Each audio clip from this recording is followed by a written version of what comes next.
पुढची एक ब्रेकिंग बातमी बघूयात। मुंबईमधला मेलोडी रोड हा रात्री 8 ते सकाळी 7 वाजेपर्यंत बंद राहणार आहे। मुंबई महानगरपालिकेनं या संदर्भातला मोठा निर्णय घेतलाय। स्थानिक नागरिकांनी वारंवार तक्रारी केल्या होत्या। ज्या पद्धतीने हा मेलोडी रोड या ठिकाणी बांधण्यात आलेला आहे, इथून गाड्या गेल्याच्या नंतर आवाज एक ध्वनी निर्माण होतो। या आवाजामुळे जे आसपासचे स्थानिक आहेत त्यांना त्रास होत होता। या तक्रारीच्या नंतर मुंबई महानगरपालिकेनं हा एक मोठा निर्णय घेतलेला आहे। त्यामुळे हा रोड रात्री 8 ते सकाळी 7 असा रात्रीच्या वेळी बंद ठेवण्याचा निर्णय घेण्यात आलेला आहे।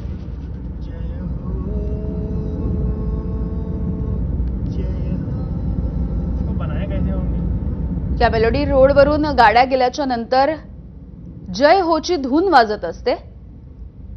मात्र मोठ्या प्रमाणावरती इथून जी वर्दळ वाढताना दिसते आहे, त्यामुळे स्थानिकांना मात्र या आवाजाचा त्रास होतोय। आणि यानंतर या बुलेटिनमध्ये इथेच थांबतोय। पुढचे अपडेट्स प्रज्ञासोबत बघत रहा एबीपी माझा।